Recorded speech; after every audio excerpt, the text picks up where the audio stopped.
নমস্কার বন্ধুরা, আর জি কুকিং চ্যানেলে আপনাদের সবাইকে স্বাগত। আজ নিয়ে হাজির হলাম ডিম ও মুসুর ডালের একটা অসাধারণ রেসিপি নিয়ে। তো চলুন শুরু করা যাক।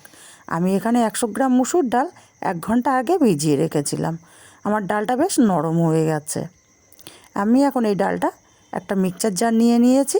মিক্সচার জারের মধ্যে দিয়ে দেব। যতটা সম্ভব জল কম দেয়া যায়। ডালটা একটা পেস্ট তৈরি করে নিয়েছি।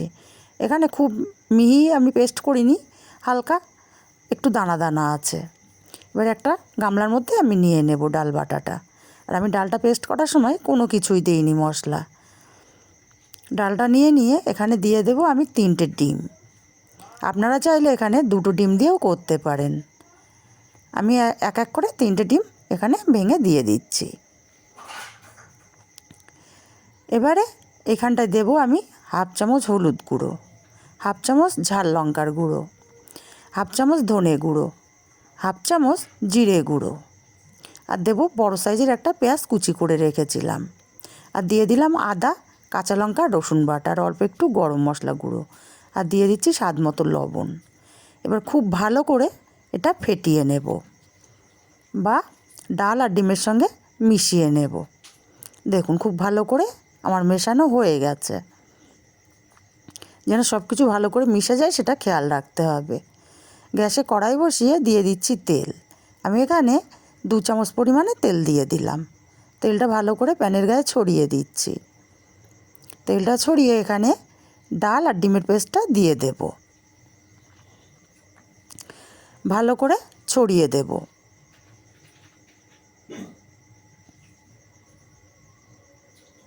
যেমন আমরা ডিমের অমলেট করি ঠিক সেইভাবে ছড়িয়ে দিতে হবে। ভালো করে ছড়িয়ে দিয়ে আমি এটা ঢাকা দিয়ে একদম লো ফ্লেমে রান্না করব 5 মিনিট। 5 মিনিট পর ঢাকাটা খুলে নিচ্ছি। দেখুন ওপরটা শুকিয়ে এসছে। এবার আমি এটা উল্টে দেব। কত সুন্দর কালার চলে এসছে আমার। এবার অন্য পিঠটাও আমি আবার ভেজে নেব ঢাকা দিয়ে 5 মিনিট।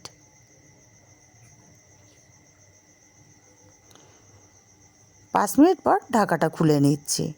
আমার পারফেক্টভাবে এটা রেডি হয়ে গেছে। আমি নামিয়ে নেব।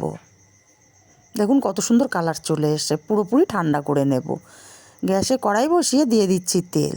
তেল গরম করে আমি আমার পরিমাণ মতো আলু কেটে রেখেছিলাম, আলুটা দিয়ে দিলাম। আর দিয়ে দিচ্ছি অল্প একটু লবণ আর অল্প একটু হলুদ। আলুগুলো বেশ লাল লাল করে ভেজে নেব একটু সময় নিয়ে। আলুগুলো বেশ সুন্দর কালার চলে এসছে। লাল লাল করে আমি ভেজে নিয়েছি। আলুগুলো নামিয়ে নেব।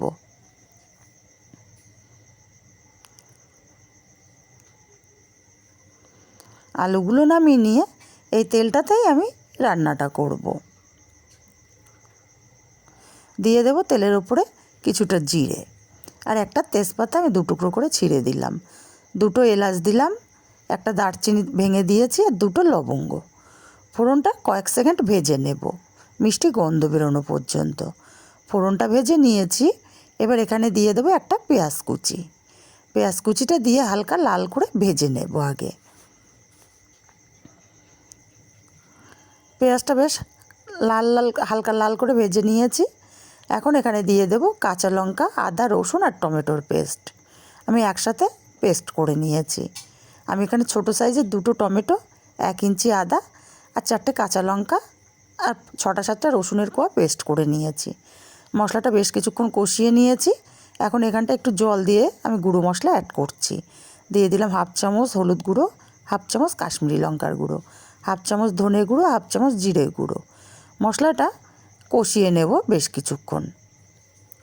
মশলাটা বেশ কিছুক্ষণ কষিয়ে নিয়েছি। বেশ ভালোভাবে মিশে গেছে। এখন এখানে দিয়ে দেবো হাফ চামচ চিনি আর হাফ চামচ চিকেন কারি মশলা। এই মশলাটা দেওয়ার কারণে কিন্তু রান্নার টেস্টটা দ্বিগুণ বেড়ে যায়। মশলাটা সময় নিয়ে মিনিট 5 ধরে আমি কষিয়ে নিয়েছি। এখন এখানে দিয়ে দেবো ভেজে রাখা আলুগুলো। ভেজে রাখা আলুটা দিয়ে মশলার সাথে মিনিট 2 কষিয়ে নেব। মিনিট 2 আলুটা আমি কষিয়ে নিয়েছি। এখানে দিয়ে দেব আমি স্বাদ মতো লবণ। লবণটা দিয়ে আমি আরও কিছুক্ষণ আলুটা মশলার সাথে কষিয়ে নেব। টোটাল আমি আলুটা মশলার সঙ্গে 5 মিনিট মতো কষিয়ে নিয়েছি। এবারে এখানে দিয়ে দেব পরিমাণ মতো জল। আর এই রান্নাটায় জলের পরিমাণটা একটু বেশি লাগে, কারণ ডিমের ধোকাটা কিন্তু জল অনেকটাই টেনে নেয়। আমি নেড়ে চেড়ে দিয়ে এখানে আরেকটু জল দিয়ে দেব। এবার ওপর থেকে ধনেপাতা কুচি ছড়িয়ে দিলাম। ঢাকা দিয়ে 10 মিনিট রান্না করব। এদিকে আমার ধোকাটা পুরোপুরি ঠান্ডা হয়ে গেছে। এবার আমি আমার পছন্দ মতো শেপ দিয়ে কেটে নিচ্ছি। আপনারা আপনাদের পছন্দ মতো কেটে নিতে পারেন ছোট বড় করে। আর এই ধোকাটা খেতে কিন্তু অসাধারণ লাগে গরম ভাতের সাথে, বা এমনিতেও আপনারা এটা তৈরি করে চা কফির সাথেও সন্ধেবেলা খেতে পারেন।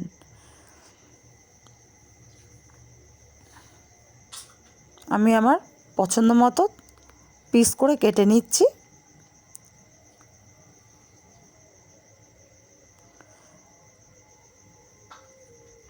সম্পূর্ণ ধোকাটা আমার কাটা হয়ে গেছে।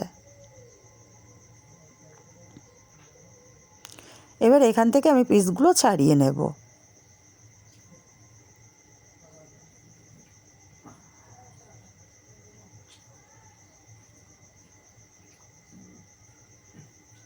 এই ধোকাগুলো যখন ঝোলের মধ্যে দেওয়া হবে তখন কিন্তু আরও ফুলে যাবে। দেখুন কত সুন্দর নরম হয়েছে।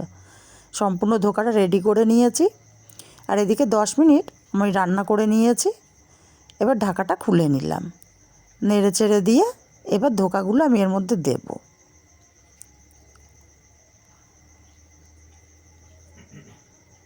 সম্পূর্ণ ধোকাটা দিয়ে আমি নাড়াচাড়া করে দেব।